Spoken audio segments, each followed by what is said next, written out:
മഴതോരും മുൻപയുടെ പുതിയൊരു എപ്പിസോഡിലേക്ക് ഏവർക്കും സ്വാഗതം. വൈജ വളരെ ദേഷ്യത്തോടും വിഷമത്തോടും കൂടി തന്നെ അലീനയോട് ചോദിക്കുകയാണ്, നീ എത്ര നാളായി ഈ വീട്ടിൽ വന്നിട്ട്? ഒരിക്കലെങ്കിലും എനിക്കൊരു സൂചന നിനക്ക് തരാമായിരുന്നു നീ എനിക്ക് ആരാണെന്ന്. എന്നാൽ പലപ്പോഴും ഞാൻ നിന്നെ കുത്തുവാക്കുകൾ പറഞ്ഞു നോവിക്കുമ്പോഴും നിനക്കെന്നോട് പറയാമായിരുന്നു നിങ്ങൾ ആരെയാണ് ഈ പറയുന്നതെന്ന്, നിങ്ങൾക്ക് വല്ലതും അറിയാമോ എന്ന്. എന്നാൽ വൈജയോട് അലീന ചോദിക്കുകയാണ്, സ്വന്തം അമ്മയ്ക്ക് തൻ്റെ മകളെ തിരിച്ചറിയാൻ കഴിയാത്തിടത്തോളം ഞാൻ എന്ത് പറഞ്ഞിട്ടും ഒരു കാര്യവുമില്ല.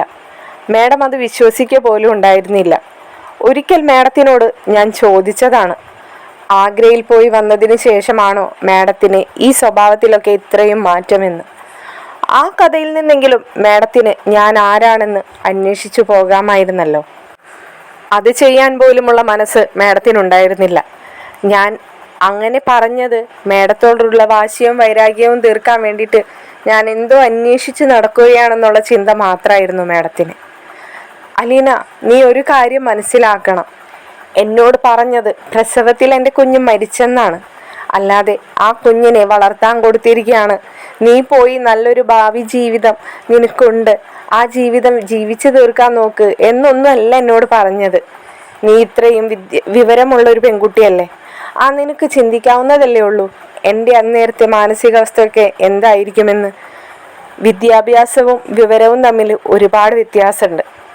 ആ വിവരം നിനക്ക് നന്നായിട്ടുണ്ടെന്ന് എനിക്കറിയാം, പ്രത്യേകിച്ച് മറ്റുള്ളവരുടെ മനസ്സ് കാണാനുള്ള. പക്ഷേ എന്തുകൊണ്ടാണ് അലീന ഈ നിൽക്കുന്ന എൻ്റെ മനസ്സ് നീ കാണാതെ പോകുന്നത്? നീ ഓരോ വാക്കും ഇപ്പോഴും എന്നെ മേഡം എന്ന് വിളിക്കുമ്പോൾ എൻ്റെ മനസ്സിൽ ഒരു കല്ല് വന്ന് വീഴുന്ന വേദനയാണ് എനിക്ക് തോന്നുന്നത്. ആ വിളിയെങ്കിലും നിനക്കൊന്ന് നിർത്തിക്കൂടെ? നീ എന്തായാലും ഇവിടെ നിന്നും എല്ലാവരെയും വിട്ടെറിഞ്ഞ് നിൻ്റെ അച്ഛൻ്റെ കൂടെ തന്നെ പോവാൻ നീ തീരുമാനിച്ച് നിൽക്കുകയാണ്. നിനക്ക് ഒരു വാക്കെങ്കിലും എന്നെ, സ്നേഹമില്ലെങ്കിലും വേണ്ട, ഒരു വാക്കെന്നെ അമ്മേന്നൊന്ന് വിളിച്ചൂടെ നിനക്ക്? ഗർഭപാത്രത്തിൽ 10 മാസം നിന്നെ പേറിയവളല്ലേ ഈ ഞാൻ. ആ നിലയ്ക്കെങ്കിലും നിനക്ക് എന്നെ ഒന്ന് വിളിച്ചൂടെ? ആ നിലയ്ക്കെന്നല്ല, ഒരർത്ഥത്തിലും എനിക്ക് നിങ്ങളെ അങ്ങനെ വിളിക്കാനുള്ള അവകാശമില്ല. അങ്ങനെ ഒരു അവകാശം എനിക്ക് ആരും തന്നിട്ടുമില്ല. അങ്ങനെ ഒരു അവകാശം നിനക്കാരും തരേണ്ടതില്ല. നിന്നെ പ്രസവിച്ചത് ഞാനാണെന്ന് ഞാൻ അറിയുന്നതിന് മുൻപേ അറിഞ്ഞവളാണ് നീ. ഒരമ്മ പറഞ്ഞാണ് മക്കൾ അറിയുക ഞാനാണ് നിന്റെ അമ്മ എന്ന്. അത് സ്നേഹത്തിലൂടെയും ലാളനത്തിലൂടെയാണ് മക്കൾ അത് തിരിച്ചറിയുന്നതും ആ സ്നേഹം തിരിച്ച് അമ്മയ്ക്ക് നൽകുന്നതും. എന്നാൽ അലീന, നമ്മുടെ കാര്യത്തിൽ നേരെ മറിച്ചല്ലേ മോളെ. നീ പറഞ്ഞല്ലേ ഞാൻ അറിയുന്നത് ഞാനാണ് നിന്റെ അമ്മയെന്ന്. നിനക്ക് തന്നെ എന്നോട് എന്തിനാണ് ഇത്രയും പക വയ്ക്കുന്നത്?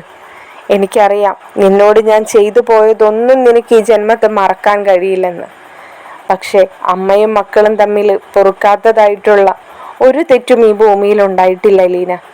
ഒരുപാട് സമയം വൈജ ഇത് തന്നെ പറഞ്ഞു നിൽക്കുമ്പോൾ അലീന പറയുന്നുണ്ട്, എന്നെ ഒന്ന് വെറുതെ വിടണം, എനിക്ക് ഉറങ്ങണം, കുറച്ച് സാധനങ്ങളൊക്കെ കൂടി എടുത്തു വെക്കാനുണ്ട്. മാഡം ഒന്ന് പോയി തരുമോ പുറത്തേക്ക്? എനിക്ക് ഡോറടച്ച് കിടന്നുറങ്ങാനാണെന്ന് വീണ്ടും വൈജ അലീനയോട് ചോദിക്കുകയാണ്. ഒരു വട്ടമെങ്കിലും നിനക്കെന്നെ അമ്മേന്നൊന്ന് വിളിച്ചൂടെയെന്ന്. അലീന വീണ്ടും പറയാണ്, ഇല്ല മാഡം, അതിനുള്ള അധികാരം എനിക്ക് തരേണ്ടവർ ഇതുവരെയും തന്നിട്ടില്ല. അങ്ങനെ ഒരാഗ്രഹം എനിക്കുമില്ലെന്ന് തന്നെ വേണമെങ്കിൽ പറയാം. അതുകൊണ്ട് മാഡം ആ വിളിക്ക് വേണ്ടി ഇനിയും എൻ്റെ മുമ്പിൽ കാത്തു നിൽക്കേണ്ടതില്ല എന്ന് പറഞ്ഞുകൊണ്ട് അലീന തൻ്റെ ഷോക്കേസിനടിയിൽ അടുത്തേക്കായിട്ട് പോവുകയാണ്. അവിടെ നിന്നും എന്തൊക്കെയോ അവൾ ബാഗിലേക്ക് വെക്കുകയും ബാഗിൽ നിന്ന് പുറത്ത് വെക്കുകയും ഒക്കെ ചെയ്യുന്നുണ്ട്. വൈജ എങ്ങനെയെങ്കിലും റൂമിൽ നിന്നും ഇറങ്ങി പോട്ടെ എന്നായിരുന്നു അലീന ആ സമയത്ത് പ്രാർത്ഥിക്കുന്നത്. കാരണം ആ മുഖത്ത് നോക്കി നിൽക്കാനുള്ള കരുത്ത് അലീനയ്ക്ക് നഷ്ടമായിരുന്നു. കുറച്ച് സമയം അലീനയെ തന്നെ നോക്കി നിന്നതിന് ശേഷം വൈജ പുറത്തേക്ക് പോവാണ്. പുറത്തേക്ക് പോയി അലീന ഡോർ അടക്കുകയും ചെയ്തു. കുറേ സമയം അവൾ എന്തൊക്കെയോ ആലോചിച്ച് ആ കട്ടിലിൽ ആ ഇരിപ്പ് അവിടെ ഇരുന്നു. കുറച്ച് സമയത്തിന് ശേഷം അവൾ അവിടെ നിന്നും എഴുന്നേറ്റു. താൻ എല്ലാ സാധനങ്ങളും കൊണ്ടുപോകാനുള്ളതൊക്കെ എടുത്തു വെച്ചിട്ടില്ലേന്ന് ഒന്നും കൂടി ചെക്ക് ചെയ്തു നോക്കി. തിരിച്ച് കട്ടിലിൽ വന്ന് കിടന്നു. ആ സമയത്തായിരുന്നു മനുശങ്കറിൻ്റെ കോള് വരുന്നത്. മനുവിൻ്റെ കോള് അലീന അറ്റൻഡ് ചെയ്തു. അലീനയോടായി മനു ചോദിക്കുന്നുണ്ട്. തീരുമാനം ഉറപ്പിച്ചത് തന്നെയാണല്ലോ, പിന്നെ തന്നോടായോണ്ട് കൂടുതൽ അതിനെപ്പറ്റി ചോദിക്കേണ്ടതില്ലെന്നറിയാം. താനൊരു കാര്യം തീരുമാനിച്ചാൽ അതിന് മറികടക്കില്ലല്ലോ. എന്തായാലും പോയിട്ട് വായോ. സഹോദരങ്ങളെല്ലാം ദുഃഖത്തിലാണ്. രോഹിത്തും ബബിതയും കൃഷ്ണമോളും എല്ലാവരും വിളിക്കുന്നുണ്ട് എന്നെ. മനുവേട്ടനെങ്കിലും ചേച്ചിയെ പറഞ്ഞ് മനസ്സിലാക്കാൻ കഴിയില്ലെന്നാ ചോദിക്കുന്നത്. അതിനിടയ്ക്ക് രോഹിത്ത് മറ്റൊരു കോമഡിയും കൂടിയും പറഞ്ഞു. കോമഡിയല്ല, അവൻ ആലോചിച്ച് കണ്ടെത്തിയ പോംവഴി, അങ്ങനെ വേണം പറയാൻ. അതിനെ കോമഡി എന്നൊക്കെ പറഞ്ഞു കഴിഞ്ഞാൽ രോഹിത്ത് ഒരു പക്ഷേ എന്നെ തന്നെ തല്ലിക്കൊന്നേക്കാം എന്ന് പറഞ്ഞുകൊണ്ട് മനു ചിരിക്കുകയാണ്. അലീന ചോദിക്കുന്നുണ്ട്, എന്താണ് ഇത്ര ചിരിക്കാൻ മാത്രം രോഹിത്ത് പറഞ്ഞ കോമഡി? അത് കോമഡി മാത്രമല്ല, അവനതിനൊരു സ്ക്രിപ്റ്റ് തന്നെ തയ്യാറാക്കി വെച്ചിട്ടുണ്ടെന്ന് തോന്നുന്നു. അവൻ്റെ സംസാരത്തിൽ നിന്ന് എനിക്ക് അങ്ങനെയാണ് തോന്നിയത്. എന്താണെന്ന് പറയൂ മനുവേട്ടാ. വേറൊന്നുമല്ലടോ, തന്നെ കൊണ്ടുപോവാൻ നാളെ തൻ്റെ പപ്പ വരികയാണല്ലോ. ആ സമയത്ത് എന്നോട് ഇവിടെ വരാൻ. ഇവിടെ വെറുതെ വരാനല്ല, അലീനയിൽ പൂർണ്ണ അധികാരം സ്ഥാപിച്ചുകൊണ്ട് തന്നെ വരണം. എന്നിട്ട് എൻ്റെ പെണ്ണിനെ നിങ്ങളോടൊപ്പം പറഞ്ഞയക്കാൻ എനിക്ക് താല്പര്യമില്ലെന്ന് ഉറക്കെ വിളിച്ചു പറഞ്ഞുകൊണ്ട് നിന്റെ കൈയും പിടിച്ച് പോയി എൻ്റെ കാറിനുള്ളിലേക്ക് നിന്നെ കയറ്റിയിരുത്തണം. അവിടെ നിന്ന് നേരെ പോയി ഒരമ്പലത്തിൽ പോയി മാല ചാർത്തി രജിസ്റ്റർ ഓഫീസിൽ പോയി മാരേജും രജിസ്റ്റർ ചെയ്ത് എൻ്റെ പെണ്ണായിട്ട് കൊല്ലപ്പള്ളി വീട്ടിലേക്ക് നിന്നെ കൊണ്ടുപോകണം. അതോടുകൂടി സ്റ്റാൻലിക്ക് പിന്നെ ഒന്നും ചെയ്യാൻ കഴിയില്ല. പിന്നെ നിന്നിൽ പൂർണ്ണ ഉത്തരവാദിത്വവും അധികാരവും എനിക്കായല്ലോ. പരിഭവം മാത്രം നിറഞ്ഞു നിന്നിരുന്ന ആ മുഖത്ത് പെട്ടെന്ന് ഒരു ചിരിയാണ് പടർന്നത്. അലീന ഒന്നും പറയുന്നില്ലെന്ന് മനസ്സിലാക്കി മനു ചോദിക്കുന്നുണ്ട്, താൻ ചിരിക്കുകയാണെന്ന് എനിക്കറിയാം. തൻ്റെ സഹോദരൻ്റെ ഓരോ ഭ്രാന്ത്, അല്ലാതിപ്പം ഞാനെന്ത് പറയാനാ? പക്ഷേ അവൻ പറഞ്ഞതിൽ ഒരു കാര്യമുണ്ട്. തന്നെ ഞാനങ്ങ് കെട്ടിക്കഴിഞ്ഞാൽ പിന്നെ തൻ്റെ പപ്പയെന്നല്ല, തൻ്റെ പ്രസവിച്ച തൻ്റെ അമ്മ വന്ന് വിളിച്ചാൽ പോലും ഞാനൊരു പക്ഷെ പറഞ്ഞയക്കുന്നില്ല കേട്ടോ. അതെ, അതുകൊണ്ട് തന്നെയാണല്ലോ കെട്ടാൻ താല്പര്യമില്ലെന്ന് ഞാനും പറഞ്ഞത്. ഓ, അവിടെ നാവൊക്കെ ഉണ്ടായിരുന്നോ? ഇത്രയും സമയം മിണ്ടാതിരിക്കുന്നത് കേട്ടപ്പോൾ ഞാൻ വിചാരിച്ചു നാവും കൂടി ഇവിടെ കട്ട് ചെയ്ത് വെച്ചിട്ടാണ് പോകുന്നതെന്ന്. അല്ല ലീന, സീരിയസ് ആയിട്ടൊന്ന് ചോദിക്കുക, ഞാനങ്ങ് കെട്ടട്ടെ തന്നെ? മനുവേട്ടാ, ഇതിനുള്ള മറുപടി ഞാൻ മുന്നേ പറഞ്ഞതാ, വെറുതെ തലയ്ക്ക് പ്രാന്താകല്ലേ കേട്ടോ. ഇല്ലടോ, ഞാൻ കാര്യത്തിൽ തന്നെ ചോദിച്ചതാണ്. പിന്നെ തൻ്റെ സമ്മതാണല്ലോ ഇതിന് പ്രാധാന്യം. പിന്നെ ഈ പോക്കൊക്കെ എന്ന് തിരിച്ചു വരാനാ? എനിക്കെങ്ങനെ അറിയാനാ? ഈ പോകുന്നതും വരുന്നതും ഒന്നും തന്നെ എൻ്റെ നിയന്ത്രണത്തിലുള്ള കാര്യമല്ല മനുവേട്ടാ. അവർ പറയുന്നു, വിളിക്കുന്നു, കൂടെ പോകുന്നു എന്ന് മാത്രമാണ് എനിക്കിപ്പോൾ പറയാൻ കഴിയുക. താനെന്തായാലും പെട്ടെന്ന് തന്നെ തിരിച്ചു പോരാൻ നോക്ക്. അധികം ദിവസമൊന്നും അവിടെ നിൽക്കണ്ട ലീന. ഞാൻ സീരിയസ് ആയിട്ട് തന്നെ പറഞ്ഞതാ. എല്ലാവരും വളരെ വിഷമത്തിലാണ്. അങ്കിളിൻ്റെ കാര്യം പിന്നെ പറയണ്ടല്ലോ. പുള്ളി വളരെ നിരാശയിലാണ്. പുള്ളിക്കാരനാണ് എല്ലാം ചെയ്തു വെച്ചതെന്നൊക്കെയുള്ള.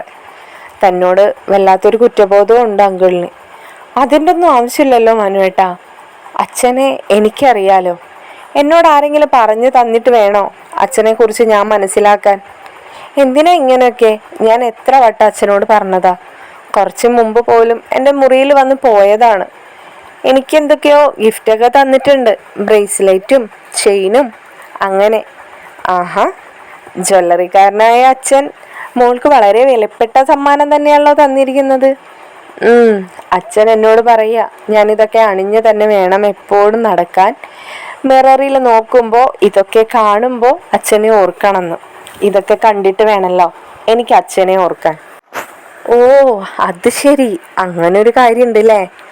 അപ്പോൾ അങ്കിളിനെ ഓർക്കാനായിട്ട് മാലയും ബ്രേസ്ലെറ്റും ഒക്കെ തന്നു. ഇനി എന്നെ ഓർക്കാനായിട്ട് ഞാൻ എന്താണാവോ മാഡത്തിന് തരേണ്ടത്? എനിക്കൊന്നും തരണ്ട. എൻ്റെ മനസ്സിൽ നിന്ന് ആരും തന്നെ പോയിട്ടില്ല. എൻ്റെ രേവതിക്കുട്ടി ഇപ്പോൾ എന്നിൽ നിന്നും അകന്ന് നിൽക്കാൻ തുടങ്ങിയിട്ട് എത്ര കാലമായി? അവളെ ഞാൻ മറന്നിട്ടാണോ ഇവിടെ നിൽക്കുന്നത്? ഒരു നിമിഷം പോലും അവളെക്കുറിച്ച് ആലോചിക്കാത്ത സമയം ഉണ്ടായിട്ടില്ല എനിക്ക്. എൻ്റെ ജീവിതത്തിൽ എത്രയൊക്കെ പ്രശ്നങ്ങൾ കടന്നു പോകുമ്പോഴും അവൾ എന്തെടുക്കുന്നു ആവോ, അവൾക്ക് സുഖമായിരിക്കോ എന്നൊക്കെയാണ് ഞാൻ ചിന്തിക്കുന്നത്. അതുപോലെ തന്നെയാണ് കേട്ടോ ചിന്നുകുട്ടിയുടെ കാര്യവും. അവളുടെ കാര്യവും ഒന്ന് രേവതിക്കുട്ടിയെയാണ് ഞാൻ ഏൽപ്പിച്ചിരിക്കുന്നത്. എല്ലാ കാര്യങ്ങളും അന്വേഷിക്കണം, അവിടെ എന്ത് നടന്നാലും രേവതിക്കുട്ടിയെ വിളിച്ച് കാര്യങ്ങളൊക്കെ പറയണമെന്നാണ് ചിന്നുകുട്ടിയുള്ള ഓർഫനേജിൽ ഞാൻ പറഞ്ഞേൽപ്പിച്ചിരിക്കുന്നത്. അതുകൊണ്ട് അവരത് കറക്റ്റ് സമയത്ത് അതേപോലൊക്കെ തന്നെ ചെയ്യുന്നുണ്ട്. എൻ്റെ കാര്യം മനുവേട്ടനെ അറിയാലോ, ഇവിടെ നിന്ന് എവിടേക്കും തിരിയാനും എൻ്റെ കാര്യം പോലും മര്യാദക്ക് നോക്കാനൊക്കെ പറ്റാത്ത സിറ്റുവേഷനിലല്ലേ ഞാൻ നിന്നിരുന്നത്. അതുകൊണ്ടാണ് അത് രേവതിക്കുട്ടിയെ തന്നെ ഏൽപ്പിച്ചത്. ഓ എൻ്റെ അലീന, നിങ്ങളുടെ 3 പേരുടെയും റിലേഷനെ കുറിച്ചിട്ടേ എന്നോട് പ്രത്യേകിച്ച് ഒന്നും പറഞ്ഞു തരണ്ട. അത് ഞാൻ നേരിട്ട് മനസ്സിലാക്കിയിട്ടുള്ള ആളാണല്ലോ, മറ്റാരേക്കാളും. അല്ല അലീന, നാളത്തെ കാര്യങ്ങളൊക്കെ എങ്ങനെയാ? അത് എനിക്കറിയില്ല മനുവേട്ടാ കറക്റ്റ്. നാളെ അതിരാവിലെ തന്നെ റെഡിയായി നിൽക്കാനാണ് പപ്പ പറഞ്ഞിരിക്കുന്നത്. അവരെന്തോ അതിരാവിലെ തന്നെ വരും അത്രേ. അപ്പോൾ അവരെ കൂടെ അങ്ങ് പോകണം. പിന്നെന്തോ ഊട്ടിയിൽ പോകണം, അവിടെ നിന്ന് അദ്ദേഹത്തിൻ്റെ 2 മക്കളെ പിക്ക് ചെയ്യണം. അങ്ങനെ കുറേ കാര്യങ്ങളൊക്കെ ഉണ്ട്. എന്തായാലും നല്ല രീതിയിൽ തന്നെ സംഭവിക്കട്ടെ. ഞാനിവിടെ എറണാകുളത്തായതുകൊണ്ടാണ്, അല്ലെങ്കിൽ തനിക്കൊരു യാത്ര പറയാൻ ഞാൻ അവിടെ വരെ വന്നേനെ. അതിൻ്റെ ആവശ്യമില്ല മനുവേട്ടാ, മനുവേട്ടൻ എറണാകുളത്തുണ്ടല്ലോ. എപ്പോഴെങ്കിലും എന്നെ കാണാനായിട്ട് അവിടേക്ക് വന്നാൽ മതി. അതൊക്കെ ഞാൻ വന്നോളാം. താൻ എന്തായാലും എൻ്റെ കാര്യം തൻ്റെ പപ്പയോടൊന്ന് പറഞ്ഞു വെച്ചേക്ക്, ഇങ്ങനെ ഒരാൾ തനിക്കുണ്ടെന്ന്. പപ്പ തെറ്റിദ്ധരിക്കാൻ പാടില്ലല്ലോ. പപ്പ അങ്ങനെ എന്തെങ്കിലും തെറ്റിദ്ധരിച്ച് തന്നോട് ചോദിക്കുന്നതിന് മുമ്പ് തന്നെ താൻ നമ്മൾ തമ്മിലുള്ള ബന്ധം അങ്ങ് പറഞ്ഞാൽ തീർന്നല്ലോ, പിന്നെ വേറെ പ്രശ്നമൊന്നുമില്ലല്ലോ. അതിന് നമ്മൾ തമ്മിൽ എന്ത് ബന്ധം? നീ എൻ്റെ മുറപ്പെണ്ണാണെന്ന് അത് മാത്രം പറഞ്ഞാൽ മതി. വേറെ ഇപ്പം തൽക്കാലം നമ്മൾ തമ്മിലുള്ള ഈ കണക്ഷനൊന്നും പറയാൻ നിൽക്കണ്ട. ദേ മനുവേട്ടാ, എനിക്ക് ദേഷ്യം വരുവേ. പിന്നല്ലാതെ നീ എന്നെക്കൊണ്ട് പറയിപ്പിക്കാൻ വേണ്ടി തന്നെയല്ലേ ഇതൊക്കെ ചോദിക്കുന്നത്. ദേ പെണ്ണെ, വലിയ ആളാവരുത് കേട്ടോ. ആരെ മുമ്പിലും ആളായിക്കോ. എൻ്റെ അടുത്ത് നീ വലിയ ജാടയൊന്നും ഇറക്കാൻ നിൽക്കണ്ട. അല്ലെങ്കിലും മറ്റുള്ളവരുടെ മുമ്പിൽ പൂച്ചയായിട്ട് നിനക്ക് എൻ്റെ അടുത്താണല്ലോ ഇത്തിരി ജാട. അത് വേണ്ടെന്നാ ഞാൻ ഈ പറയുന്നത്. ഓ ആയിക്കോട്ടെ എന്ന് പറഞ്ഞുകൊണ്ട് അവർ ഗുഡ് നൈറ്റൊക്കെ പറഞ്ഞ് കിടന്നുറങ്ങാനായിട്ട് പോവുകയാണ്. പിന്നെ കാണിക്കുന്നത് പിറ്റേ ദിവസം അവരുടെ വീടിൻ്റെ ഗേറ്റ് കടന്നു വരുന്ന സ്റ്റാൻലിയുടെ കാറായിരുന്നു. സ്റ്റാൻലിയുടെ കാറിൻ്റെ ശബ്ദം കേട്ടതും കൃഷ്ണമോളും ബബിതയും മുകളിലെ റൂമിൽ നിന്ന് കാണുന്നുണ്ടായിരുന്നു. ആ കാറ് വരുന്നത് കണ്ടതോടെ 2 പേരുടെയും നെഞ്ചൊന്നും വല്ലാതെ ഇടിക്കാൻ തുടങ്ങി. 2 പേരും സ്പീഡിൽ താഴേക്കിറങ്ങി അലീനയുടെ റൂമിലേക്ക് ചെന്നു. വിചാരിച്ച പോലെ തന്നെ റൂമിൽ ചേച്ചി ഉണ്ടായിരുന്നില്ല. പിന്നത്തെ ഓട്ടം 2 പേരും കൂടി കിച്ചണിലേക്കായിരുന്നു. വിചാരിച്ച പോലെ തന്നെ ചേച്ചി കിച്ചണിലുണ്ട്. ചേച്ചിയോടായിട്ട് പറഞ്ഞു, ചേച്ചി പോവാനായി റെഡിയായി നിൽക്കുക. അല്ല, എന്തു പറ്റി? പുറത്ത് കാറ് വന്നല്ലോ. അതെയോ, അവരാണോ വന്നത്? അല്ലാതെ ഈ സമയത്തിപ്പോൾ നമ്മുടെ വീട്ടിലേക്ക് വരാനുള്ള കാറൊന്നും അങ്ങനെ ഇപ്പോൾ വരേണ്ട ആവശ്യമൊന്നും കാണുന്നില്ല. ഞങ്ങൾ നോക്കിയില്ല, കാറ് വന്നപ്പോഴേ ചേച്ചി എന്തെടുക്കാമെന്ന് നോക്കാൻ വന്നതാ. ഓ, അതിനിപ്പോൾ വേറെ പരിപാടിയൊന്നുമില്ലടി. ഞാൻ രാവിലെ തന്നെ കുളിച്ച് ഫ്രഷായി നിൽക്കുകയാണ്. പോകേണ്ട സമയത്ത് ഡ്രസ്സ് മാത്രം ഒന്ന് ചേഞ്ച് ചെയ്താൽ മതി. അച്ഛൻ എന്തേ ചേച്ചി? ഞാൻ കണ്ടില്ല. ഇന്ന് ഞാൻ അച്ഛൻ്റെ അടുത്തേക്ക് പോയിട്ടില്ല. സമയം 7:30 ആയല്ലോ. അച്ഛനെ അപ്പോൾ കോഫി ചേച്ചി കൊടുത്തില്ലേ? ഞാൻ പോയില്ല മോളെ. അച്ഛൻ്റെ അടുത്ത് ചെന്നാലിനി അച്ഛൻ എന്തെങ്കിലുമൊക്കെ പറഞ്ഞ് വീണ്ടും വിഷമിക്കാൻ തുടങ്ങും. അതുകൊണ്ട് ഞാൻ ചേച്ചിയുടെ കയ്യിലാണ് അച്ഛനെയുള്ള കോഫി കൊടുത്തു വിട്ടത്. വീട്ടിലെ സെർവൻ്റായിട്ട് നിൽക്കുന്ന ചേച്ചിയെ കാണിച്ചുകൊണ്ട് അലീന അവരോടായി പറഞ്ഞു. പിന്നെ നിങ്ങൾക്ക് 3 പേർക്കുള്ള കോഫിയായിട്ട് വരാനുള്ള തയ്യാറെടുപ്പിനിടയിലായിരുന്നു നിങ്ങളെ ഇങ്ങോട്ട് ഇടിച്ചു കയറിയത്. ഇതായിരിക്കുന്നു നിങ്ങൾക്കുള്ള കോഫി. അപ്പോഴേക്കും പുറത്ത് കോളിംഗ് ബെൽ അടിക്കുന്ന ശബ്ദം കേട്ടു. 3 പേരും പരസ്പരം നോക്കി. അലീന ബബിതയോടായി പറഞ്ഞു, മോള് പോയി ഡോറ് തുറന്നു കൊടുക്ക്. അലീന കൃഷ്ണമോളോടായി പറഞ്ഞു, നീ പോയി അച്ഛനെ വിളിച്ചിട്ട് വാ, അവർ വന്നിട്ടുണ്ടെന്ന് പറയും. ഞാൻ പോയി ഡ്രസ്സൊക്കെ ഒന്ന് ചേഞ്ച് ചെയ്യട്ടെ. ബ്രേക്ക്ഫാസ്റ്റൊക്കെ നമുക്ക് എല്ലാവർക്കും കൂടി ഒരുമിച്ച് തന്നെ ഇരുന്ന് കഴിക്കാം കേട്ടോ എന്ന് അലീന പറഞ്ഞുകൊണ്ട് കൃഷ്ണമോളുടെ മുഖത്ത് നോക്കാതെ, ആ വിഷമം അവളെ കാണിക്കാതെ തൻ്റെ മുറിയിലേക്ക് നടന്നു. കൃഷ്ണമോൾക്ക് കണ്ണുകളൊക്കെ നിറഞ്ഞൊഴുകാൻ തുടങ്ങി. അലീനയ്ക്ക് ഉറപ്പായിരുന്നു അവളുടെ മുഖത്ത് നോക്കിയാൽ ആ കാഴ്ച അലീനയ്ക്ക് കാണേണ്ടി വരുമെന്ന്. കൃഷ്ണമോള് അച്ഛനെ വിളിക്കാനായി മുകളിലേക്ക് കയറി. ബബിത ഡോറ് തുറന്നപ്പോൾ പ്രതീക്ഷിച്ചവർ തന്നെയായിരുന്നു കോളിംഗ് ബെല്ലടിച്ചത്. ബബിത വളരെ സ്നേഹത്തോടു കൂടി തന്നെ അവരോട് അകത്ത് കയറി ഇരിക്കാനൊക്കെ പറഞ്ഞു. രണ്ടുപേരും അകത്തേക്ക് കയറി. ലിവിംഗ് റൂമിലെ സോഫയിലേക്കായിട്ട് ഇരുവരും കയറിയിരുന്നു. കൂടെ വന്ന നാൻസി ബബിതയോട് ചോദിച്ചു, അലീന എവിടെ? ചേച്ചി കിച്ചണിലുണ്ട് ആൻറ്റി. രാവിലത്തെ ബ്രേക്ക്ഫാസ്റ്റൊക്കെ റെഡിയാക്കുകയാണ്. ചേച്ചി ഇവിടെ ഉണ്ടെങ്കിൽ പിന്നെ ചേച്ചിക്ക് അതൊക്കെ ചെയ്യണമെന്ന് വലിയ നിർബന്ധമാണ്. ചേച്ചി ഇവിടെ ഉണ്ടെങ്കിൽ പിന്നെ ഞങ്ങളെ കൊണ്ട് ആരെ കൊണ്ടും അതൊന്നും തൊടിയിക്കത്തില്ല. അങ്ങനെയാ പുള്ളിക്കാരുടെ ഒരു സ്വഭാവം. ഓ, അതെനിക്കറിയാവുന്നതാണല്ലോ. എൻ്റെ കൂടെ കുറച്ച് ദിവസം നിന്നതല്ലേ. ശരിയാ മോള് പറഞ്ഞത്. നിങ്ങൾക്കെന്താ കുടിക്കാൻ എടുക്കണ്ടേ? ഏയ്, ഒന്നും വേണമെന്നില്ല. ഞങ്ങൾ പോകുന്ന വഴി എന്തെങ്കിലും അങ്ങനെ വിചാരിച്ചിട്ടാ വീട്ടിൽ നിന്ന് നേരത്തെ തന്നെ ഇറങ്ങിയത്. അലീനയെ ഇവിടെ നിന്ന് പിക്ക് ചെയ്ത് പോകുന്ന വഴിയിൽ ബ്രേക്ക്ഫാസ്റ്റ് കഴിക്കുന്ന ടൈമൊക്കെ ആവുമ്പോൾ ബ്രേക്ക്ഫാസ്റ്റ് കഴിക്കാം, പിന്നെ നേരിട്ട് യാത്ര ചെയ്യാലോ, അങ്ങനെയൊക്കെയാണ് പ്രതീക്ഷിച്ച് പോകുന്നത്. സ്റ്റെപ്പ് ഇറങ്ങി വരുന്ന ബാലചന്ദ്രൻ ഇവരെ കണ്ടപ്പോഴേക്കും പറയുന്നുണ്ട്, ഓ, നിങ്ങൾ ഇത്ര രാവിലെ എത്തുമെന്ന് പ്രതീക്ഷിച്ചില്ലല്ലോ. ഇതിപ്പോൾ സമയം 7:30 ആയിട്ടുള്ളൂ. അലീനയോട് പറഞ്ഞിരുന്നോ ഇത്ര നേരത്തെ എത്തുന്ന്? അങ്ങനെ സമയമൊന്നും പറഞ്ഞിട്ടുണ്ടായില്ല ബാലചന്ദ്ര. നേരത്തെ എത്തും, റെഡിയായി നിന്നോളാൻ മാത്രമേ പറഞ്ഞിരുന്നുള്ളൂ. ബാലചന്ദ്രൻ ബബിതയോടായി ചോദിക്കുന്നുണ്ട്, മോളെ ബബിതേ, ചേച്ചി കണ്ടായിരുന്നോ? ചേച്ചി കണ്ടില്ല അച്ഛാ. കാറിൻ്റെ ശബ്ദം കേട്ടപ്പോൾ ചേച്ചി ഡ്രസ്സ് ചേഞ്ച് ചെയ്യട്ടെ എന്ന് പറഞ്ഞ് മുകളിലേക്ക് കയറിപ്പോയതാ. ചേച്ചി റെഡി ആയിട്ടൊക്കെ നിൽക്കായിരുന്നു. ഡ്രസ്സ് മാത്രമേ ഇനി ചേഞ്ച് ചെയ്യാനുള്ളൂ എന്ന് പറഞ്ഞു. പക്ഷേ ആൻറ്റി, ചേച്ചി എല്ലാവർക്കും കൂടി ഇവിടെ നിന്ന് ബ്രേക്ക്ഫാസ്റ്റ് കഴിക്കാമെന്ന് പറഞ്ഞിട്ടാണ് കേട്ടോ ബ്രേക്ക്ഫാസ്റ്റ് ഒക്കെ റെഡി ആക്കിയിരിക്കുന്നത്. ബബിത സ്റ്റാൻലിയുടെ വൈഫിനെ നോക്കിയാണ് പറഞ്ഞത്. അവർ പരസ്പരം മുഖത്തോട് മുഖം നോക്കുകയാണ്, സ്റ്റാൻലിയും വൈഫും. എങ്ങനെയാ ഇവിടെ നിന്ന് ഫുഡൊക്കെ കഴിക്കാമെന്നായിരുന്നു രണ്ടുപേരുടെയും ചിന്ത. അപ്പോൾ ബാലചന്ദ്രൻ തന്നെ പറയുന്നുണ്ട്, അതെന്തായാലും നന്നായി. അപ്പോൾ എല്ലാവർക്കും കൂടി ഒരുമിച്ച് തന്നെ ഇരുന്ന് കഴിക്കാം.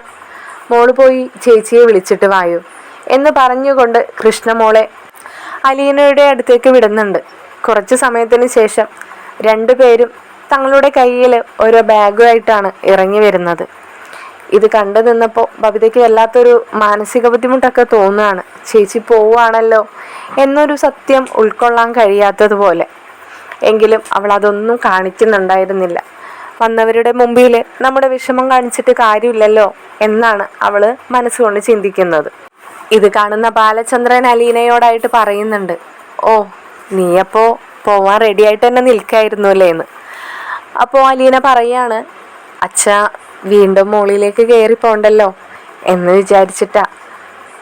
ആ, എന്തായാലും പോയിട്ട് എല്ലാവർക്കും കഴിക്കാനുള്ള ഫുഡൊക്കെ എടുത്തു വയ്ക്കും നിങ്ങൾ 3 പേരും കൂടി.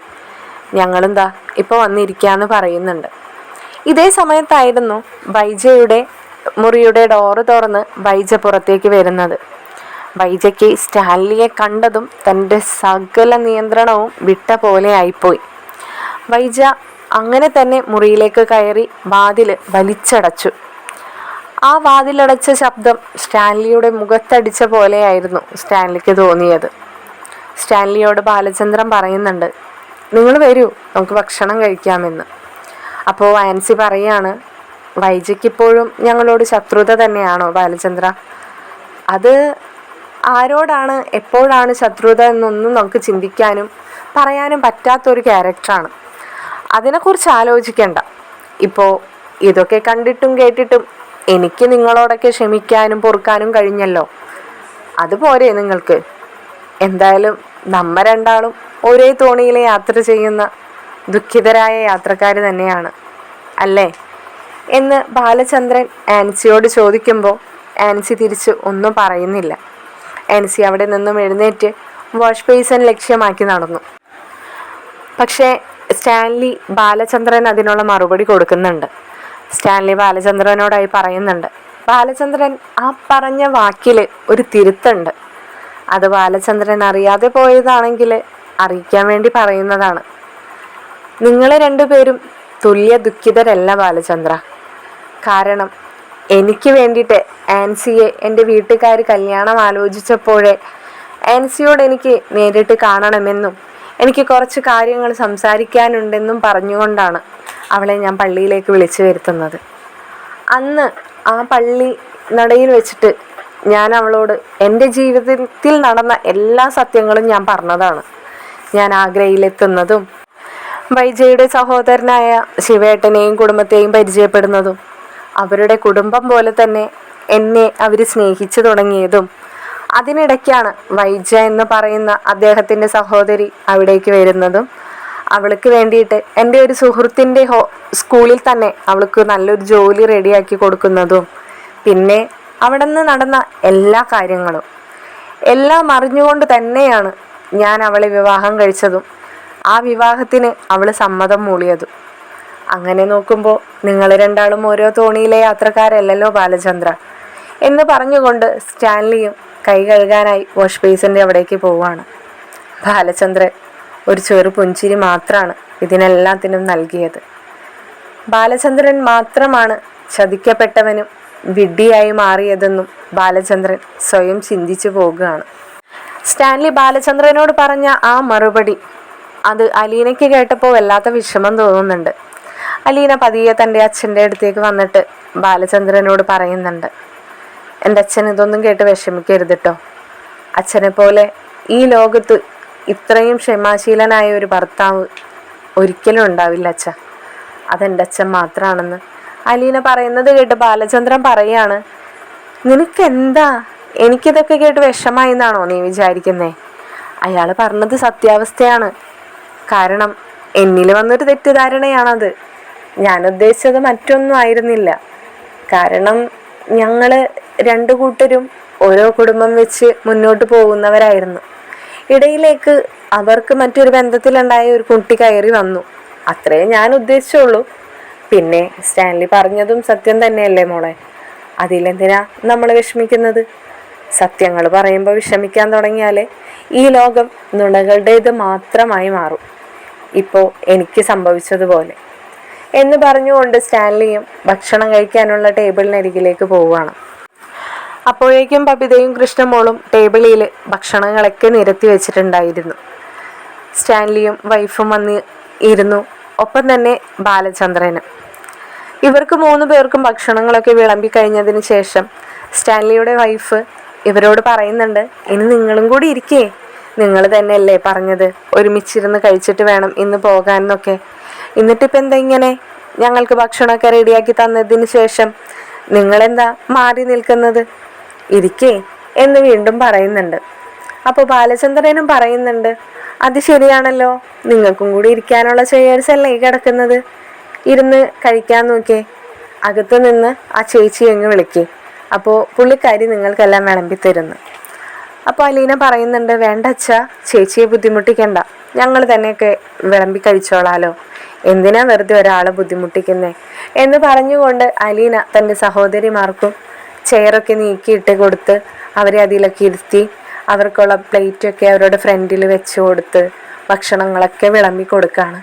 ഇതേസമയം ഓരോ കാര്യങ്ങൾ ആലോചിക്കുമ്പോഴും കൃഷ്ണമോളുടെയും ബബിതയുടെയും അലീനയുടെയും കണ്ണുകളൊക്കെ നിറയുന്നുണ്ട്.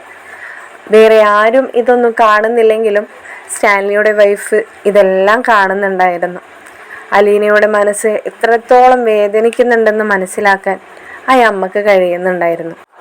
ഒപ്പം സ്റ്റാൻലിയുടെ മുഖത്തേക്കും ആൻസി നോക്കുകയാണ്, സ്റ്റാൻലി ഇതൊന്നും കാണുന്നുണ്ടോ, സ്റ്റാൻലി ഇതെല്ലാം നോട്ടീസ് ചെയ്യുന്നുണ്ടോ എന്നൊക്കെ. എന്നാൽ സ്റ്റാൻലി ഇതൊന്നും തന്നെ മൈൻഡ് ചെയ്യുന്നില്ല. സ്റ്റാൻലിക്ക് ഇപ്പോൾ എന്തോ അലീനയെ തൻ്റേതാക്കി തീർക്കണമെന്ന വാശി മാത്രമാണെന്ന് ആൻസിക്ക് മുന്നേ മനസ്സിലായതായിരുന്നു. ആൻസി അപ്പോൾ മനസ്സുകൊണ്ട് ചിന്തിക്കുകയാണ്, ഞാനെന്ന അമ്മയ്ക്ക് ഇന്ന് അവരുടെ 3 പേരുടെയും വേദന മനസ്സിലാവുന്നുണ്ട്.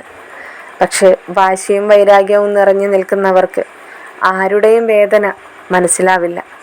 അവരുടെ വാശി മാത്രം ജയിക്കണമെന്ന ചിന്ത മാത്രമാണ് അവർക്കുണ്ടാവുക. അവരെല്ലാവരും കൂടി ഒരുമിച്ചിരുന്ന് ഭക്ഷണമൊക്കെ കഴിക്കുന്നുണ്ട്. അപ്പോൾ പെട്ടെന്ന് സ്റ്റാൻലി വാച്ചിലേക്ക് നോക്കിയിട്ട് പറയുന്നുണ്ട്, ഒന്ന് സ്പീഡായിക്കോട്ടെ കേട്ടാ, നമുക്ക് പോയിട്ട് ഇനിയും യാത്ര ചെയ്യാനുള്ളതാണ്. ഇരുട്ടാവുന്നതിന് മുമ്പേ പരമാവധി തിരിച്ചു പോരാനും നമുക്ക് ശ്രമിക്കണം. അതുകൊണ്ടാണ് ഞാൻ പറയുന്നതെന്നൊക്കെ സ്റ്റാൻലി പറയുമ്പോൾ ബാലചന്ദ്രൻ പറയുന്നുണ്ട്, ഇല്ലേ ഇപ്പോൾ റോഡൊക്കെ സ്മൂത്താണല്ലോ, നിങ്ങൾക്ക് അധികം ട്രാഫിക്കൊന്നും ഇല്ലാതെ അങ്ങ് എത്താൻ പറ്റും സ്റ്റാൻലി. അതേ ബാലചന്ദ്ര, ഞാനും അത് തന്നെയാണ് ചിന്തിക്കുന്നത്. ഇതേ സമയത്തായിരുന്നു പുറത്ത് മറ്റൊരു കാറ് വന്ന ശബ്ദം കേൾക്കുന്നത്. ഈ സമയത്ത് ഇതാരാണാവോ എന്ന് പരസ്പരം അലീനയും കൃഷ്ണമോളും ബാലചന്ദ്രനും കൂടി നോക്കുന്നുണ്ട്. ബാലചന്ദ്രൻ അവരോടായി പറയുന്നുണ്ട്, മക്കൾ അവിടെ ഇരുന്ന് കഴിച്ചോ, ആരാണെന്ന് അച്ഛൻ പോയി നോക്കിയിട്ട് വരാമെന്ന് പറഞ്ഞുകൊണ്ട് ബാലചന്ദ്രൻ അവിടെ നിന്നും എഴുന്നേറ്റ് ആരാണ് വന്നിരിക്കുന്നതെന്ന് നോക്കാനായിട്ട് പുറത്തേക്ക് പോവുകയാണ്. മറ്റൊരു വീഡിയോയുമായി മറ്റൊരു എപ്പിസോഡിലൂടെ കാണുന്നതായിരിക്കും. ഹൈപ്പ് ചെയ്ത് സപ്പോർട്ട് ചെയ്യാനും സബ്സ്ക്രൈബ് ചെയ്യാനും അഭിപ്രായങ്ങൾ കമൻറ്റ് ചെയ്യാനും മറക്കരുതേ. ശുഭരാത്രി.